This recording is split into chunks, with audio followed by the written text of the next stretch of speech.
يا نبي سلام عليك يا رب.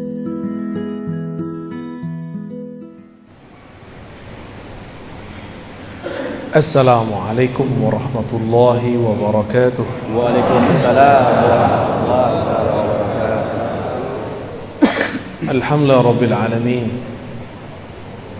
بحياته أحيانا وبنعمته أنعمنا وبرحمته جعلنا ممن أقام الصلاة. أشهد أن لا إله إلا الله وأشهد أن محمدا عبده ورسوله. اللهم صل وسلم وبارك على سيدنا محمد Allahumma salli wa barik alaihi وعلى آله والمهدي خليفته وسلم. أما بعد، اللهم بك أسبحنا وبك أمسينا وبك نحيا وبك نموت وإليك النشور. بسم الله الذي لا يضر مع اسمه شيء في الأرض ولا في السماء وهو السميع العليم. نعوذ بكلمات الله التامات من شر ما خلق.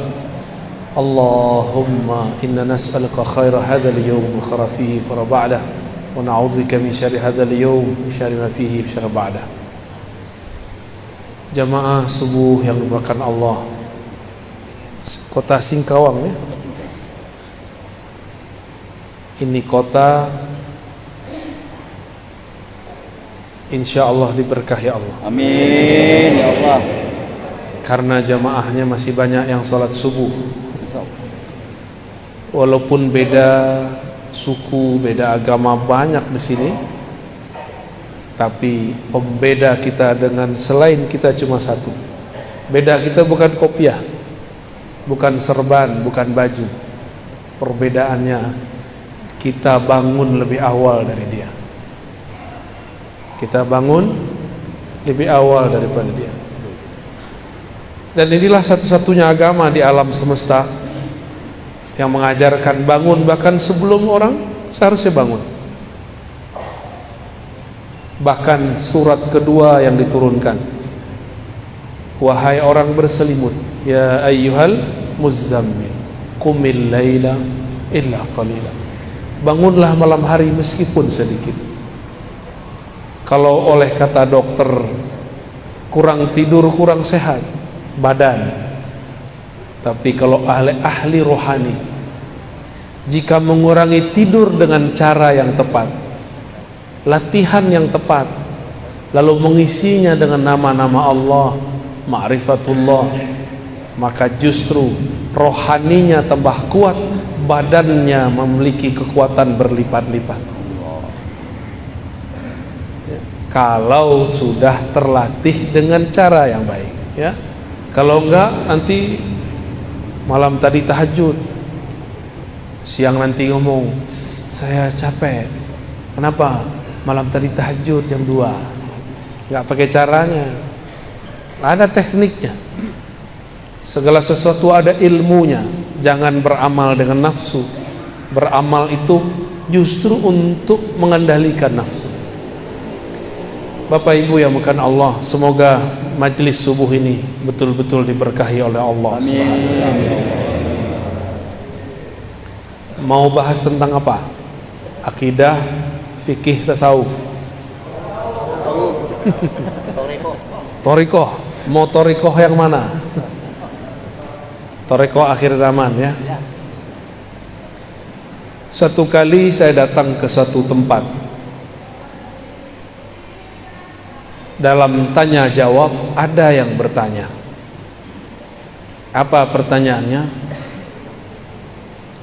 Apakah kita dapat cinta Allah dengan berzikir, dapat cinta Rasulullah dengan bersolawat? Saya lihat yang bertanya masih kecil, tapi pertanyaannya seperti orang yang sudah sedewasa. Mungkin dia dapat keberkahan sang wali yang ada dulu mengajar di pesantren itu. Dan juga mungkin ini pertanyaan seperti Jibril bertanya kepada Nabi Muhammad untuk mengajari siapa yang hadir. Atau mungkin yang lain. Wallahu a'lam bis-shawab. Yang pasti pertanyaannya, apakah dengan zikir kita jadi cinta Allah? Allah jadi cinta kita? Apakah dengan salawat kita dapat cinta Rasulullah? Lalu dengan izin Allah dan nikmat Allah saya menjawab, cinta Allah dulu baru berzikir, cinta Rasulullah dulu baru bersalawat. Dari mana dalilnya? Dalilnya dari Quran, surat Muhammad sallallahu alaihi wasallam ayat 19. Fa'lam annahu la ilaha illallah. Fa'lam dulu. Al-Imam Al-Bukhari menerjemahkan kata fa'lam, al-ilmu qabla al-qawli wal-amal. Berilmu dulu baru katakan dan amalkan. Jangan dibalik. Beramal dulu baru berilmu, itu tidak tepat.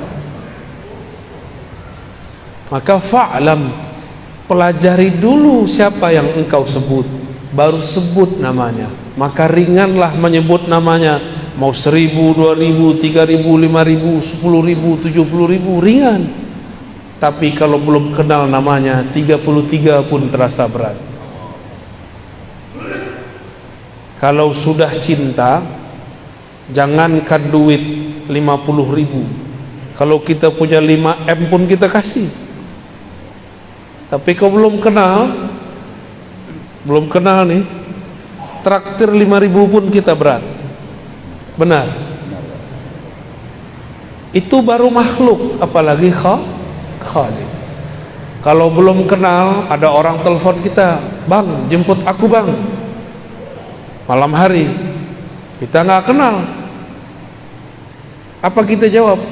Siapa kau? Tapi kalau sudah kenal suaranya, ada apa Adinda? Maka kita jemput dia kalau kita sudah kenal. Karena kenal pasti cinta. Udah cinta baru berkata-kata dan beramal. Itulah makna daripada surat Muhammad ayat 19. Sayyidina Abu Bakar As-Siddiq setiap kali menyebut nama Allah, badannya langsung bergetar. Dia tidak sanggup mengeraskan suaranya. Maka dikenallah Sayyidina Abu Bakar As-Siddiq, zikirnya lembut. Dalam bahasa Arab, az-zikr al-khafi atau sirri, zikir yang yang lembut. Karena dia kenal siapa yang dia sebut. Tapi Abu Bakar ditanya, apa yang disebut ma'rifat, mengenal Allah? Jawaban beliau, ketika engkau mengaku, semakin mengenalnya, semakin engkau mengaku bahwa pengetahuanmu tidak ada apa-apanya. Ini baru faham tauhid, pembagian sekian, baru faham sifat 20, sudah merasa alim. Belum, itu belum. Bahkan satu huruf pun itu ada nama, ada makna di dalamnya. Kita baca al-lafaz Allah, alif di situ sudah ada maknanya. Jika tidak ada maknanya, kenapa Allah mengatakan alif lam mim? Karena satu alif ada makna. Itulah perbedaan kitab suci ini dengan kitab suci yang lain. Kitab suci Al-Quran, jika diterjemahkan, terjemahannya bukan Quran, namanya terjemahan. Al-Qurannya bukan itu, karena terjemahan dari makhluk, sedang Quran bukan dari makhluk. Maka tidak sah solat pakai terjemahan. Allahu Akbar, dengan nama Allah yang Maha Pengasih lagi Maha Penyayang. Segala puji milik Allah Rabbul Alamin, pencipta alam semesta. Enggak sah. Salatnya langsung batil. Ya. Itu salatnya langsung batil. Al-Qur'an turun dari sananya sudah bahasa Arab. Maka dapat dipastikan enggak usah pakai hadis palsu. Bahasa langit, bahasa Lauh Mahfuz, bahasa surga, bahasa para malaikat, itu bahasa Arab yang murni. Cukup ini. Bahkan Allah pun berkalam-kalam dengan hambanya dengan bahasa Arab. Dalilnya apa? Allah turunkan di arasnya surat Al-Fatihah. Jadi salah satu oleh-oleh Nabi ketika beliau diangkat Mi'raj, Allah langsung turunkan surah Al-Fatihah. Dialog Nabi dengan Allah. Bismillahirrahmanirrahim, itu pembuka. Sayyidina Nabi SAW membuka lagi, Alhamdulillahi Rabbil Alamin. Allah jawab, Hamidani abdi, hambaku telah memuji-mujiku. Setelah Alhamdulillah apa? Ya, bangun petidur nih. Ar-Rahmanir Rahim. Apa kata Allah? Asna alayya abdi, hambaku sangat banyak memujiku. Maliki yaumiddin, sama Allah juga jawab begitu. Wali abdi ma sa'al, Allah tambahkan, apa yang dia minta aku pasti kasih. Iyyaka na'budu wa iyyaka nasta'in, sampai akhir Allah mengatakan aku kasih, aku beri. Maka tiadalah orang mendirikan makna Al-Fatihah lalu membacanya dengan lisannya melainkan Allah Ta'ala kabulkan semua hajatnya kalau baca Fatihahnya benar, ya. Kalau baca Fatihahnya, saya sudah baca Fatihah kok nggak sampai-sampai, berarti Fatihahnya belum dialog dengan Allah Subhanahu wa Ta'ala.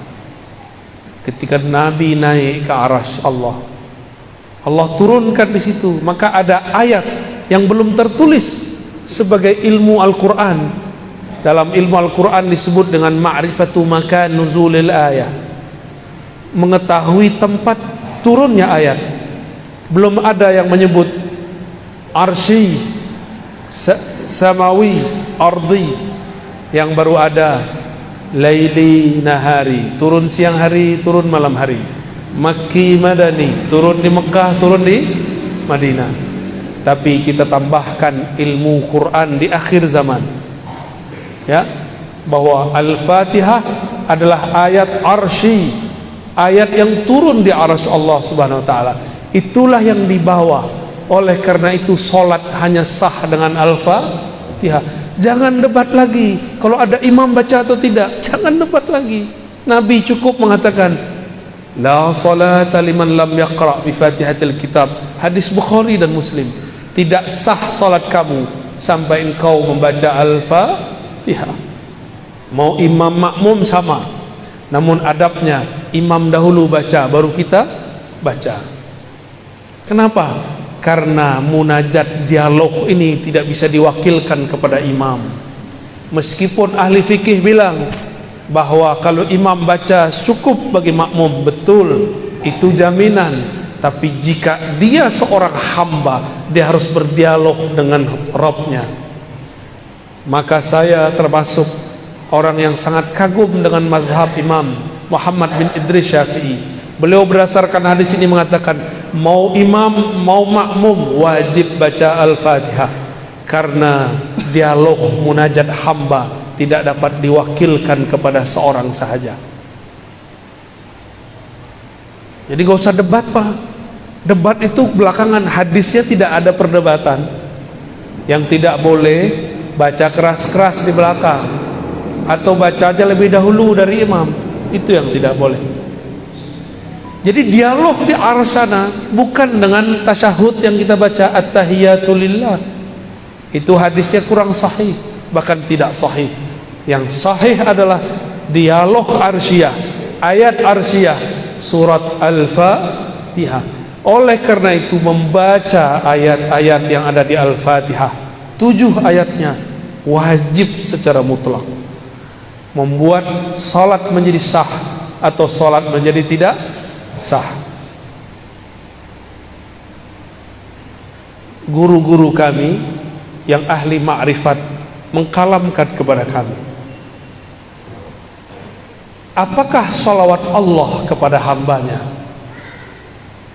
Maka beliau mengatakan, salawatullah ala abdihi suratul Fatihah. Salawat Allah kepada hambanya adalah turunnya surat Al-Fatihah. Salawat artinya turunnya rahmat. Dialog yang ada dalam Al-Fatihah membuat rahmat turun kepada pembacanya. Oleh karena itu, kalimat di hadisnya la salata, tidak dianggap salat. Liman la yaqra, liman lam yaqra, bagi yang tidak qara'a. Apa arti qara'a? Jama'a bainaz zahir wal batin. Qara'a bahasa Arab artinya menggabungkan zahir dan batinnya, baru disebut qira'ah. Inna alaina jam'ahu wa qur'anah. Quran di situ artinya kumpulkan. Berarti orang yang disebut membaca Al-Quran, orang yang mengumpulkan batinnya dan zahirnya dalam satu lafaz. Gimana? Tadi sudah baca qira'a Al-Fatihah belum? Belum ya? Lain yang dibaca, lain yang dikumpulkan ingatan dengan kolbu. Dari kolbulah kita membaca Al-Fatihah. Bismillahirrahmanirrahim. Dengan nama Allah. Allah itu bahasa kolbu. Ar-Rahman, yang mengasihi, yang maha kasih, yang maha sayang. Kasih sayang bukan ada di badan, bukan ada di muka. Tidak ada namanya muka terkasih, yang ada kolbu yang mengasihi. Kalau wajah cantik, tapi kalau kolbu di dalamnya ada kasih sayang. Maka bismillahirrahmanirrahim turunnya ke dalam kolbu. Jadi kalau baca Al-Fatihah, baca dengan insya Allah salatnya khusyuk ya. Tidak tahu artinya tidak apa-apa, tapi pahami tujuan membacanya.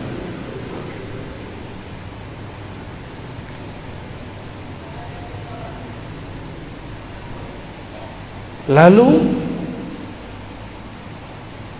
kembali ke pertanyaan yang tadi. Saya menjawab dengan apa tadi? Sebelum engkau zikir, cintalah kepada Allah. Sebelum engkau sholawat, cintalah kepada Rasulullah. Nah, tadi itu zikir, sekarang Rasul sallallahu alaihi wasallam. Jika benar kita rindu Rasulullah sallallahu alaihi wasallam, pasti disebut namanya mata berlinang. Jika disebut namanya dada kita bergetar. Jika benar cinta kepada baginda Rasul sallallahu alaihi wasallam. Karena setiap kekasih pasti rindu kepada kekasihnya. Tapi menjeritlah kepada Allah, ya Allah, betapa kerasnya hatiku disebut nama kekasihku, kekasih engkau, kekasih alam semesta, Habibullah, Habibur Rahman, tapi hati kami tidak juga bergetar. Maka istighfar kita bukan istighfar dari dosa fisik semata. Kita pun istighfar, ya Allah, ternyata hatiku, jiwaku, ruhku tidak kenal kepada Bapak ruhku, baginda Rasul sallallahu alaihi wasallam. Apa yang mesti kita kenali dari Rasulullah sallallahu alaihi wasallam? Beliau mengatakan, ana Muhammad, aku nama jasadku Muhammad. Ana Ahmad, aku ruhku bernama Ahmad. Ana Aqib, aku tugas kerasulanku, kenabianku Aqib, penutup semua rasul dan nabi. Ana Mahi, aku pembawa syariat risalah, menghapus semua risalah terdahulu. Beliau menyebutkan hanya beberapa sifatnya, beberapa namanya. Maka sebanyak apa kita kenal namanya, sebanyak itulah kita kenal baginda Rasul sallallahu alaihi wasallam. Tapi dari semua nama itu, yang paling inti adalah Muhammad Habibullah Ahmad Ruhullah. Nabi Muhammad itu Habibullah, ruhnya adalah hembusan dari Allah. Dari hembusan itulah ruh kita ada. Itulah makna ayat, setelah aku ciptakan tubuh, nafakhtu fihi min ruhi, aku tiupkan ke dalam tubuh itu rohku, Ruhullah Ahmad. Maka sumber ruh yang ada dalam diri ini bersumber dari ruh Ahmad. Maka kita ini adalah pecahan daripada ruh Ahmad. Kalau ruh ini bersumber dari Ahmad, tubuh ini bersumber dari ibu, maka kita sebut ibu kita ibu karena badan ini keluar dari badannya. Ruh kita keluar dari ruh Ahmad. Maka ulama kita ahli ma'rifat memberi istilah Ahmad Ummul Arwah, Ahmad Ummur Ruh. Ahmad adalah ibunya sekalian ruh. Jadi kalau berselawat katakan Assalamu alayka ya Sayyidana Ahmad, ya Ummar Ruhina, ya Umma Arwahina. Salam atas engkau wahai Sayyidina Ahmad, dari engkaulah ruh kami bersumber, engkaulah induk daripada ruh kami. Assalamu alayka ya Rasulullah, ya Abal Arwah. Salam atas engkau wahai ayahanda ruhaniku, terimalah aku menjadi anakmu. Kita ini anak-anak Rasulullah sallallahu alaihi wasallam. Inilah rahasianya. Kenapa Rasul sallallahu alaihi wasallam ketika dilempar oleh orang Taif tidak balas dengan doa kualan? Beda dengan Nabi Nuh, beda dengan nabi-nabi terdahulu. Mereka lah mengatakan, ya Allah hancurkan saja umatku. Tapi lain dengan Rasulullah, beliau memandang semuanya anak-anakku, semuanya anak ruhku. Mungkinkah ayah rohani, ibu rohani mendoakan kehancuran bagi anak-anaknya? Tidak mungkin. Itu mungkin ayah ibu lagi lupa diri. Rasulullah tidak pernah lupa. Jadi bapak ini saya lihat ada beberapa yang suka marah ke anaknya ini. Terlihat dari raut keningnya ya. Semarah-marah kita jangan bilang matilah kau, jangan. Cilakalah kau, jangan. Setan kau, jangan. Kalau lagi marah Pak, kutuknya begini, jadi wali Allah kau. Amin ya Rabbal. Jadi ulama lah kau, jadi orang alim lah kau. Kalau kita mengutuk anak dengan begitu, jangan dibodoh-bodohi. Karena lewat malaikat doa amin. Nabi SAW menegur seorang yang sedang sakit. Apa kata dia? Malangnya nasibku, beberapa hari ini sakit, cilakalah badanku. Nabi kata, mah, diam, jangan katakan yang buruk-buruk. Fa innal malaikata yu'minuna ala ma taqulun. Jangan berbicara yang buruk-buruk, karena malaikat mengaminkan yang kalian katakan. Ya, sepakat ya. Jangan ngutuk anak dengan yang buruk. Kalau ngutuk dengan yang baik Pak. Baik. Sudah faham kenapa Nabi berbeda dengan Nabi Nuh. Walaupun umurnya 950 tahun, Nabi Muhammad cuma 63 tahun secara fisik. Tapi ruhani Nabi lebih tua dari Nabi Nuh. Ruhani Nabi Muhammad itu induknya ruh Nabi Nuh. Maka Nabi Nuh tidak sanggup melewati kemuliaan ruh Nabi Muhammad sallallahu alaihi wasallam. Maka kalau bersolawat Pak, saya ijazahkan satu solawat dibaca dalam hati. Assalamu alayka ya abati ya Rasulullah. Atau pakai tambah, Assalatu wassalamu alayka ya abati ya Rasulullah. Salawat dan salam atas engkau wahai ayahanda rohaniku Rasulullah sallallahu alaihi wasallam. Coba sama-sama. As-salatu wassalamu alaika ya abati ya Rasulullah. Salam atas engkau, salam rindu atas engkau, wahai ayah ruhani kami. Terimalah kami menjadi anak-anak rohanimu. Amin ya Rabbal alamin. Al-Fatihah. Ar-Rahman. Iyyaka na'budu.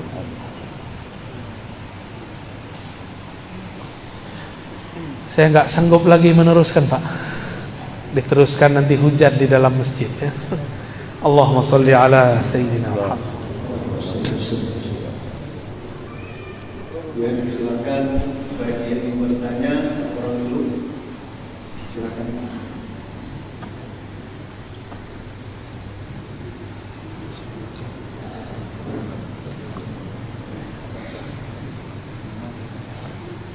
Assalamualaikum warahmatullahi wabarakatuh. Waalaikumsalam warahmatullahi wabarakatuh.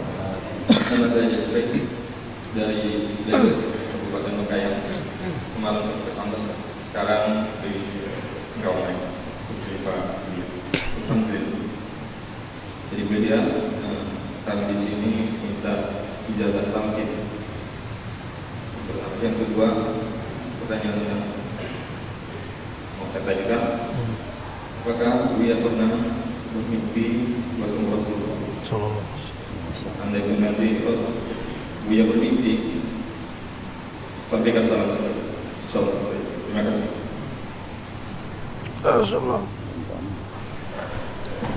Tadi itu sudah talqin, itu talqin sholawat ya. Antum itu langsung ijazahnya langsung dari Rasulullah secara ruhani.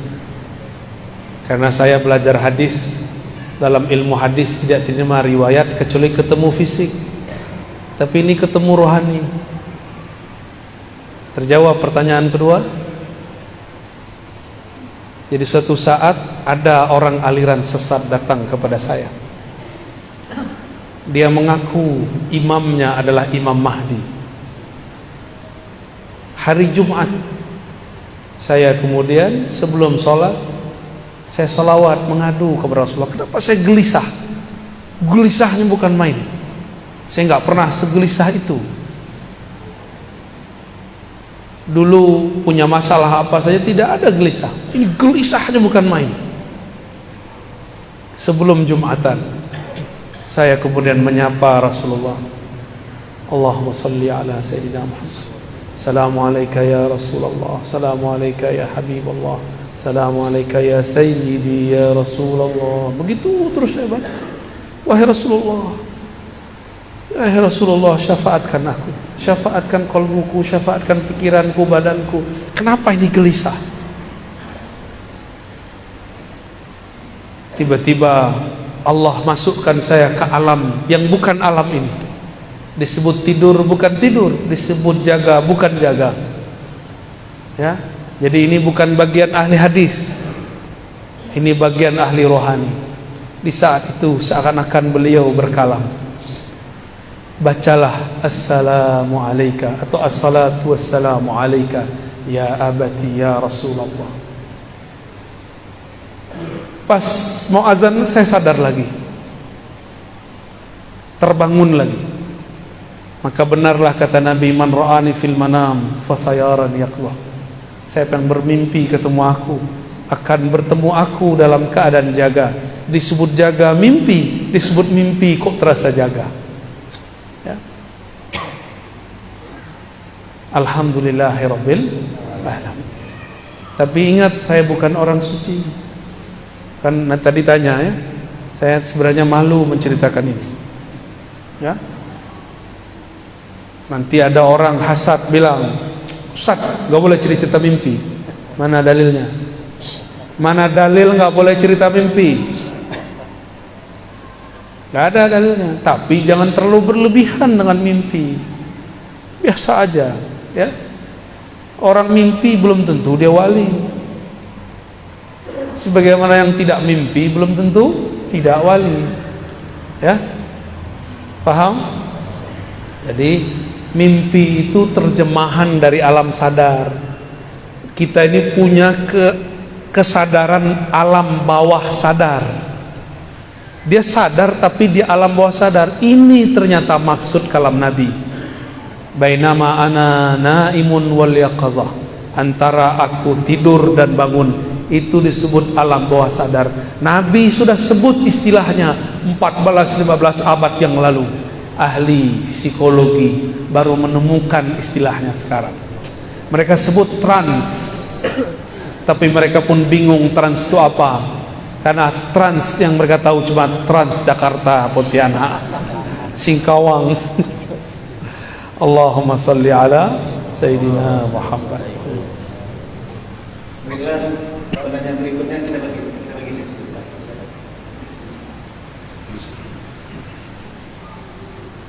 Assalamualaikum warahmatullahi wabarakatuh. Assalamualaikum. Perkenalkan, nama saya Abdul Razak. Buya, mohon maaf ini sedikit bertanya sama Buya. Saya ingin bertanya Buya tentang tafsir Al-Fatihah. Yang mana itu selama ini mengajar di dalam hati saya Buya. Yang mana tafsir Bismillahirrahmanirrahim, apakah itu dengan nama Allah atau dengan atas nama Allah? Kalau dengan nama Allah, kalau untuk terjemahan bahasa Indonesia dengan itu tidak ada juga. Tapi dengan nama Allah, mungkin untuk pendapat saya pribadi ya, saya merasa itu lebih betul. Tapi tidak perlu ya, saya hanya ingin bertanya. Kedua, apakah tunjukkanlah kami jalan yang lurus atau bimbinglah kami jalan yang lurus? Ya Bu ya, pertanyaan saya dua, mungkin itu aja yang saya sampaikan. Assalamualaikum warahmatullahi wabarakatuh. Waalaikumsalam. Bagus pertanyaannya ya. Apa makna daripada Bismillahirrahmanirrahim? Apakah bi dengan nama atau atas nama? Ini teori dulu ya. Pakai ilmu nahu sorof. Jangan sarap ya. Nahu, ilmu nahu. Dalam ilmu gramatikal bahasa Arab ada yang disebut huruf jar atau huruf khafat. Huruf yang membuat kata setelahnya berbaris di bawah. Ismun masuk ba bismi. Masuk ba bismi. Huruf jar itu saling mewakili makna satu sama lain. Ini contoh. Sebelum masuk basmalah ada ba tapi bukan di bismillah, di ta'awuz. A'udzu billahi minasy syaithanir rajim. A'udzu billah. Aku berlindung bi. Apa arti bi di situ? Kita terjemahin biasanya apa? Aku berlindung kepada Allah atau dengan Allah? Kepada. Maka bi bermakna ila atau ala. Maka huruf jar saling mewakili makna satu sama lain. Contoh, apa tuh lafaz kalau lagi kita baca sholawat? Bibak kata. Ada satu lafaznya. Ente ngantuk. Bibakkah, bi diartikan fi. Bi dengan tapi diartikan fi. Wulidtu bi Makkah, aku dilahirkan bukan dengan Mekah tapi di Mekah. Sudah berapa arti ba? Sudah dua. Ya. Maka bismillah ini bismillah apa? Ulama kita mengartikan ini ba isti'anah. Ba minta tolong. Ada yang mengartikan ini ba istizan, minta izin. Ada macam-macam ba. Ada yang mengartikan fi, dalam nama Allah, dengan nama Allah. Lebih tinggi mana orang yang bawa nama atau di dalam nama? Nama tidak pernah terpisah dari yang punya nama. Ini Ar-Razi, ya ini badannya. Maka saya yang di dalam nama Ar-Razi itu.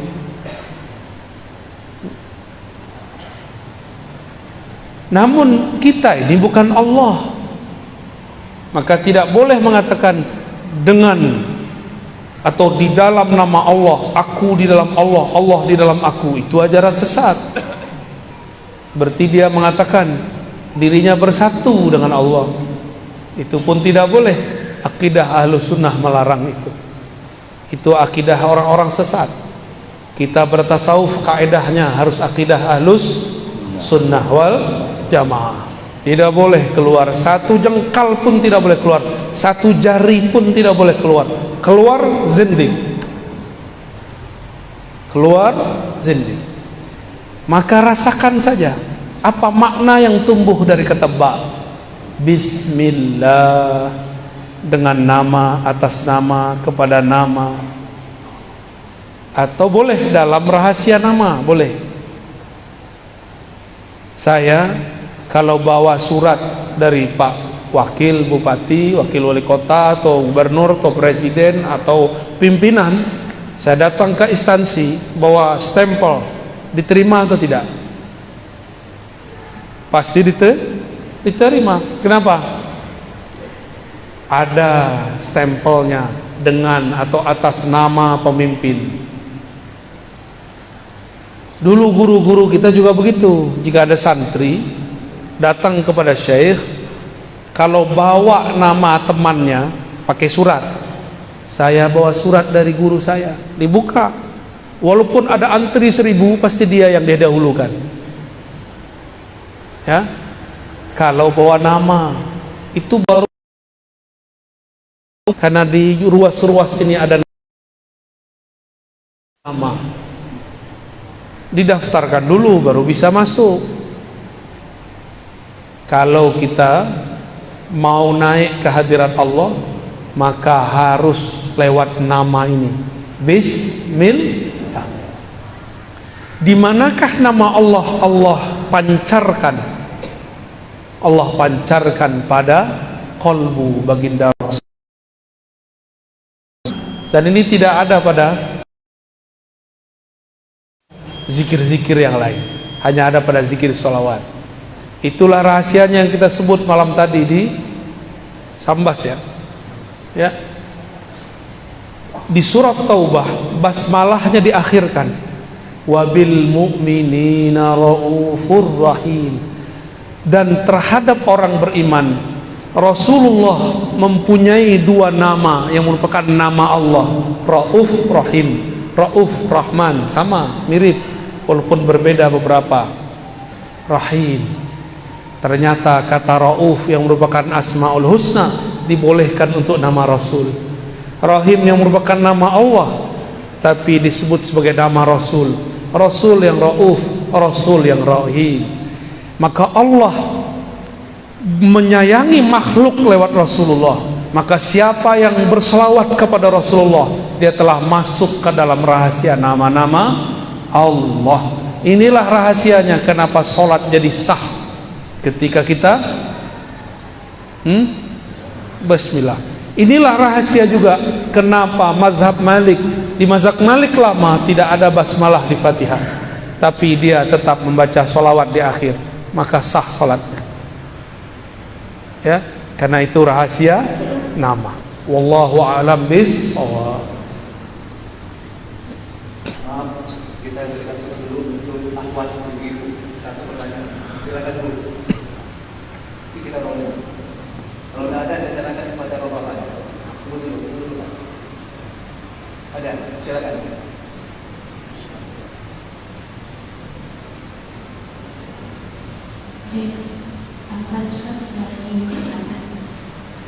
Apakah jika kita beramal tanpa mengharapkan apapun dari orang lain sudah termasuk beramal ikhlas karena Allah Subhanahu wa taala? Baik, sekian, terima kasih. Baik. Iya. Beramal tidak berharap apapun. Ini bagian dari bab al-ikhlas. Tidak berharap ke orang tapi masih berharap kepada Allah. Maka ikhlas pun bertahap. Ada ikhlas awam, ikhlas ummal, ikhlasnya pekerja. Kalau pekerja bertambah lembur, bertambah tunjangan, semangat. Ya. Tapi saya beberapa hari ini selalu ditemani oleh orang-orang yang tidak digaji. Mereka pengen khidmah. Mereka tidak cari lemburan di dunia. Mereka ini lembur-lembur akhirat. Ingin dapat bonus di sisi Allah. Apa bonusnya? Ridha Allah. Kalau surga terlalu biasa diminta. Tapi kalau minta ridha Allah, yang punya surga pun kita dapat temui.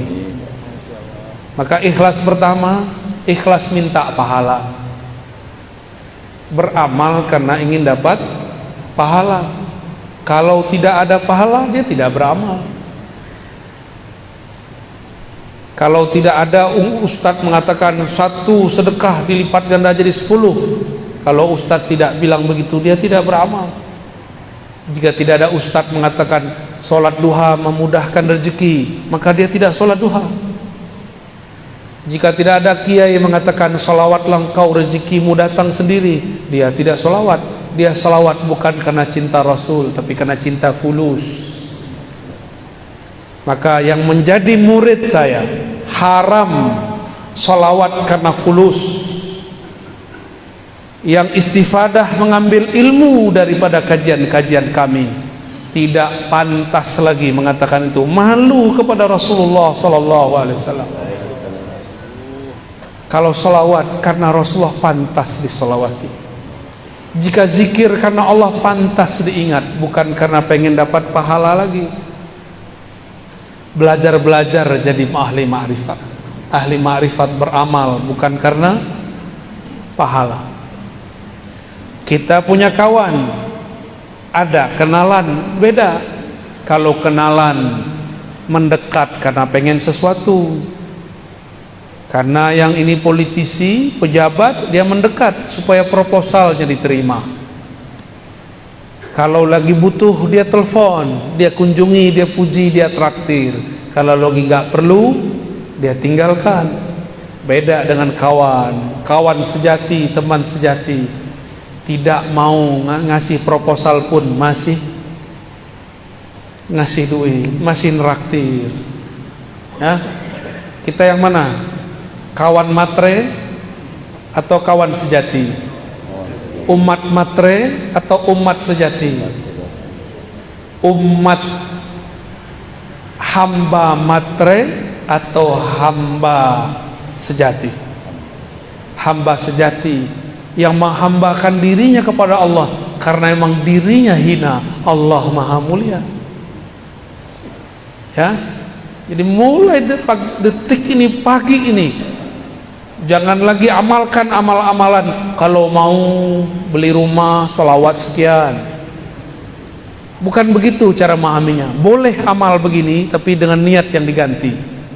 Ya Allah, jika tidak punya rumah membuat aku lupa kepada Engkau, maka ya Allah berikanlah aku rumah berkah sholawat kepada Rasulullah.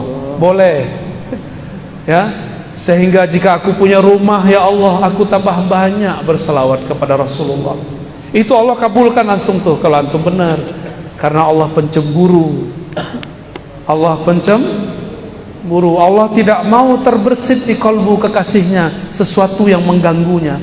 Ya Allah, jika ini menggangguku, wujudkanlah dia dan jangan menjadikan dia penghalang antara aku dan engkau. Allah wujudkan dalam waktu yang dia mau dan tentukan, bukan di waktu yang kita mau dan tentukan. Fi waqtil ladzi yurid la fi waqtil ladzi turid. Maka ikhlas tertinggi, ikhlas al-arifin, ikhlas orang-orang yang arif, yang kenal Allah, yang dia selawat karena dia mengenal Rasulullah dan ingin menjadi umat sejatinya Rasulullah. Kalau enggak jadi umat sejatinya fulus. Dan orang-orang yang berwirid karena pengen menarik rezeki, dia akan lelah setiap hari. Karena nunggu-nunggu, saya sudah zikir, kenapa tidak ada rezeki yang ketarik? Ya, yang paling lucu datang ke seorang ustadz plus dukun, uskun. Kata si ustadz, baca ini rezekimu lancar. Tapi ustadznya rezekinya mandek. datang ke ahli zikir, ngasih sholawat supaya engkau punya mobil, dia nggak punya mobil. Main-main namanya itu ya. Itu membuat kita syak. Jangan. Sekarang sholawat hanya untuk Rasulullah sallallahu alaihi, zikir hanya untuk ridha Allah subhanahu wa ta'ala. Jadi silakan saudariku dinaikkan ikhlasnya. Tadi ikhlasnya sudah bagus, tidak berharap ke makhluk, sekarang berharap kepada Khalik. Apa yang diharapkan bukan hal-hal yang fisik, tapi hal-hal yang bersifat rohani. Rohani intinya rahmatullah, kasih sayang Allah. Kalau sudah kasih, berapapun kita beri. Ya, Allahu a'lam bis-shawab.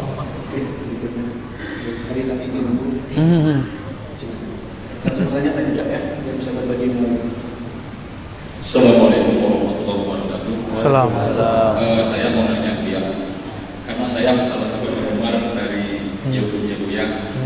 Yang saya akan tanyakan, mohon diterangkan hubungan antara dasar qalbu wa tarsir. Itu aja dia. Assalamualaikum warahmatullahi wabarakatuh. Assalamualaikum. Jasad ini perangkat, yang mengendalikan adalah raja. Rajanya qalbu. Si raja ini di dalam struktur dia memerintah, ada lagi rajanya. Ada raja di atas raja. Itulah fuad.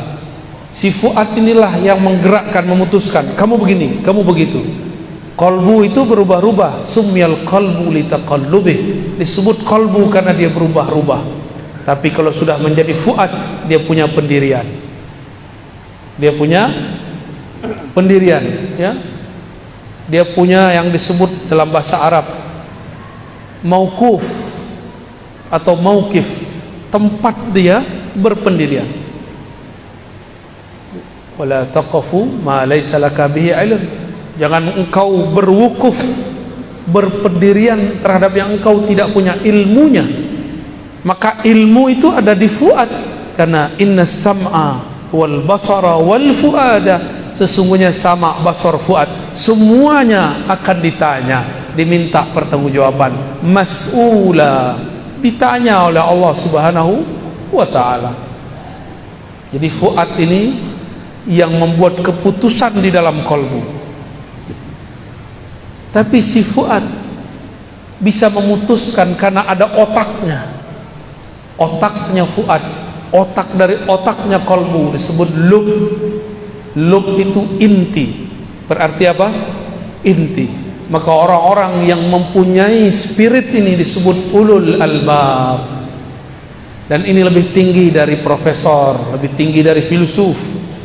Dia berbicara jauh ke depan.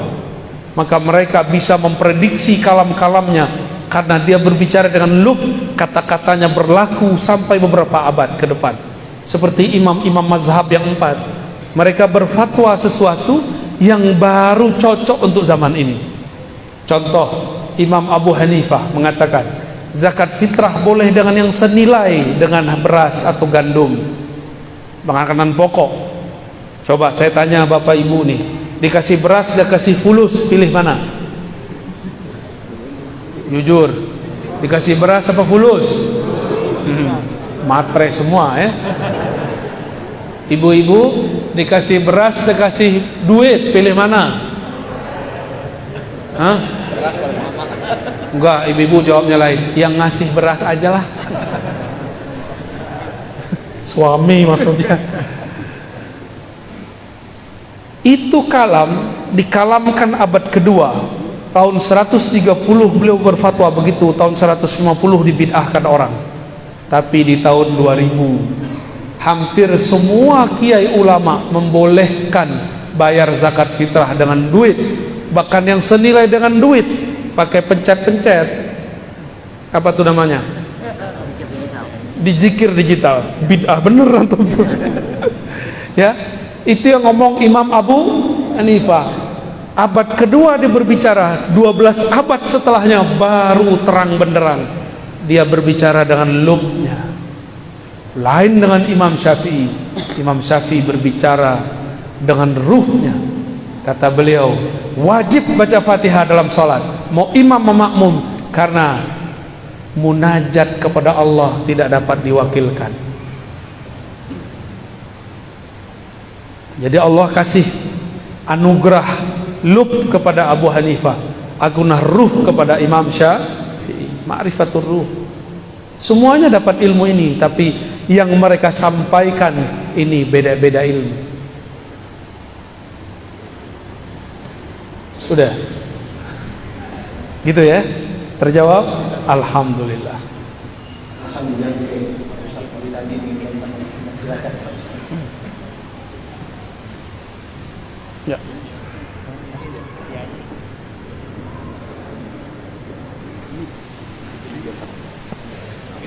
Kiri bang. Silakan Ustaz.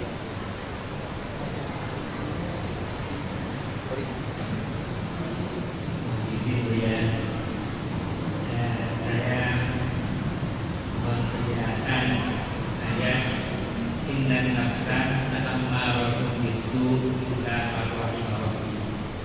Di situ Allah menggambarkan bahwa nafsu itu sangat mendorong, bahasanya ammarah, sangat mendorong pada keburukan. Illa ma rahima rabbi, bukan kecuali orang yang disayang oleh Allah. Yang ingin saya tanyakan, sebenarnya kita bedakan antara nafsu dengan yang bukan nafsu itu bagaimana ya? Terus kemudian itu menjadi marwah orang yang disayang Allah. Masya Allah, ini pertanyaan puncak ya, terakhir ya. Pertanyaannya betul-betul husnul khotimah. Innan nafsa la ammaratun bisu. Panjang itu bisu, karena emang su itu panjang.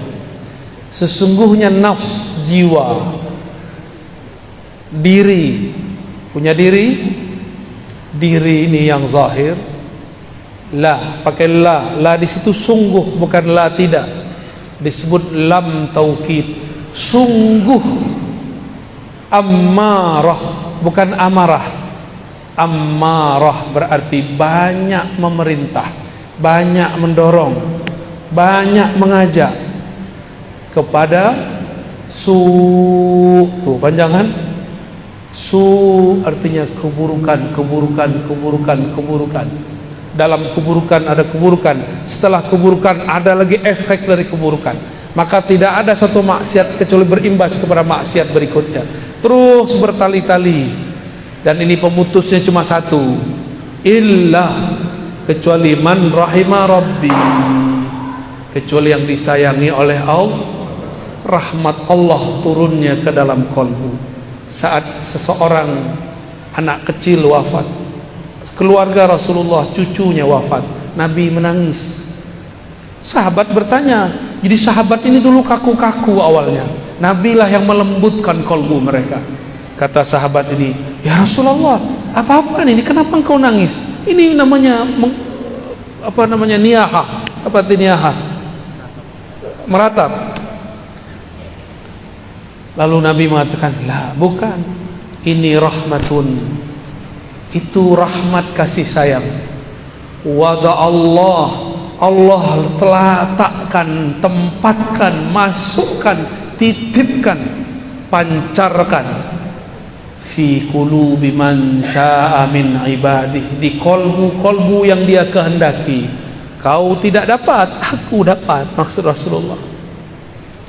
Rasulullah itu rahmatan lil, maka ujung rambut sampai ujung kakinya rahmat, karena dari kolbunya ada rahmatullah. Maka Rasulullah itu nama lainnya rahmatan lil, itu zahir, batinnya rahmatullah. Zahirnya rahmatan lil, batinnya rahmatullah. Jadi rahmat Allah itu nama Nabi. Allah berkalam ke surga, wahai surga, biki arhamu ibadi, dengan engkau aku menyayangi makhluk-makhlukku. Dan surga hanya dibuka dengan jari-jari Rasulullah, fingerprintnya Rasulullah. Nabi taruh tangannya, terbukalah 8 pintu surga. terbukalah semuanya. Jadi bapak ibu ini beramal mau 1000 kali lipat, 1.000.000 kali lipat, tapi kalau tidak sholawat tidak dibuka, gak syahadat kepada Rasul gak dibuka. Karena sorga hakiki ada di kolbu Rasulullah. Baiti jan, bait di situ bukan rumah fisik, bait itu kolbu. Baiti jannati, kolbuku itulah surgaku. Maka kalau ingin mensurgakan rumah, bukan dengan mengarab-arabkan isi rumah. Welcome diganti ahlan bikum, ahlan wa sahlan, marhaban. Itu bahasa Arab. Taruh bahasa Arab itu di kolbu, taruh maknanya di dalam kolbu. Maka di kolbumu ada rahmatullah. Hanya orang-orang yang di kolbunya ada cinta kepada Allah dan Rasulullah, ada nur rahmah, maka pasti dia sayang hatta kepada musuh-musuhnya. Ya, kita hadir pagi ini karena rahmatnya Rasulullah SAW. Maka kita boleh mengatakan laulaka ya sayyidi ya abati ya Rasulullah ma arafna Allah. Kalau bukan karena engkau wahai ayahanda ruhani kami, wahai ayah ruh kami, kami tidak akan kenal siapa yang kami sembah. Jazallahu anka ya sayyidana ya Rasulullah. Semoga Allah membalasimu, mengangkat derajatmu, meletakkan engkau pada maqam mahmud. Maqam yang mana dengan maqam itu engkau memberi syafaat kami.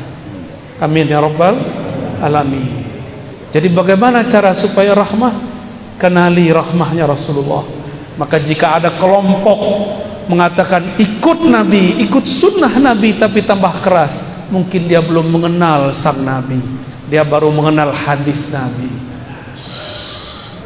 Allahumma salli ala sayyidina.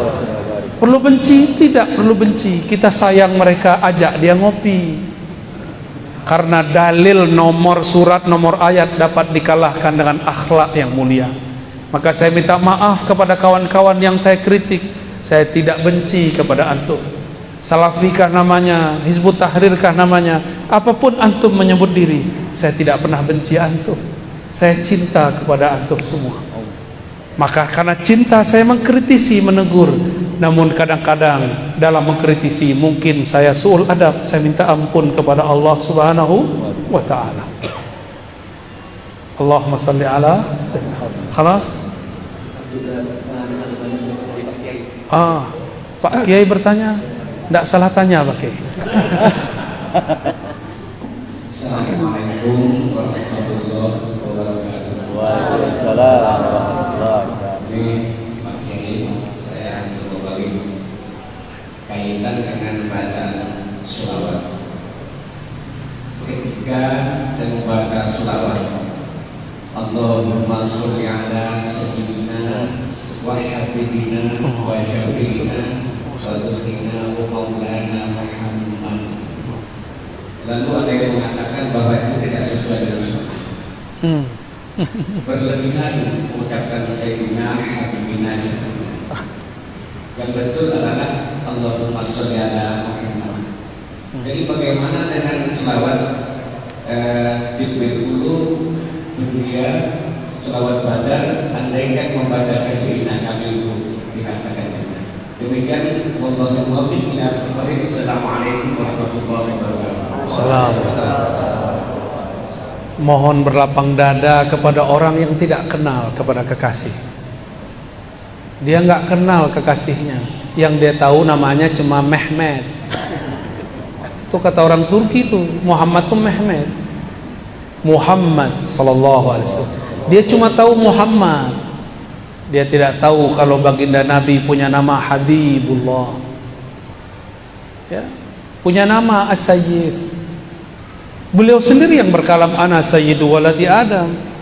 Akulah sayyidnya anak manusia. Kamu anak manusia atau anak kera? Kalau engkau bersayyid kepada Rasulullah, katakan sayyidi, sayyidina, sayyidi, sayyidku, tuanku, sayyidina, tuan kami. Giliran Syekh Ibnu Taimiyah disebut Syekhul Islam, Al-Mujtahid Al-Mutlaq. Kenapa Nabi Muhammad tidak boleh dikasih gelar Syaikhi wa Maulai? Kenapa tidak boleh? Sayyidina Umar datang kepada Sayyidina Bilal. Apa kata beliau? Marhaban bi maulana wa maula maulana. Hadis sahih. Silakan cari sendiri. Mungkin mereka belum kenal riwayat ini. Ini orang-orang terdekat Rasulullah. Adakah iman kita yang lebih tinggi dari Abu Bakar As-Siddiq radhiyallahu anhu? Ada yang lebih tinggi dari Sayyidina Bilal, Sayyidina Abu Bakar, Sayyidina Bilal, Sayyidina Umar. Sayyidina Umar ketemu Sayyidina Bilal yang hitam legam. Kalau berbicara cuma giginya yang terlihat. Maka dicandai oleh sahabat Abu Darda, ya Aswad, oi kerling, oi tam. Bilal enggak terima. Saya hitam, tapi jangan panggil saya hitam. Ngadu kepada Rasulullah karena beliau ayahanda ruhani mereka. Rasulullah sidang Abu Darda. Fika syai'un minal jahiliyah. Di dalam dirimu masih ada jahiliyah. Padahal beliau seorang sahabat. Apalagi kita. Maka orang-orang yang ngejek, suka ngejek-ngejek, ustadz kita diejek sama dia. Disebut sesat, ahli bid'ah, zindik, ya. Saya enggak tersinggung, Pak. Saya cuma sedih melihat ente ngaku ikut Rasul tapi jauh dari akhlak Rasulullah SAW. Inna fikum syai'an bal asya' minal jahiliyah. Di dalam diri kalian masih banyak jahiliyah. Ciri-ciri suka merendahkan orang, suka mengata-ngatai, melabeli orang dengan kata-kata sesat, kata-kata zindik.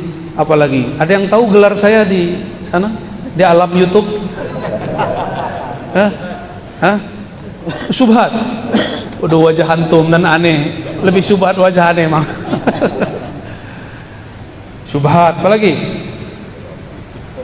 Khurafat, dongeng, ya. Saya nggak tersinggung, Pak.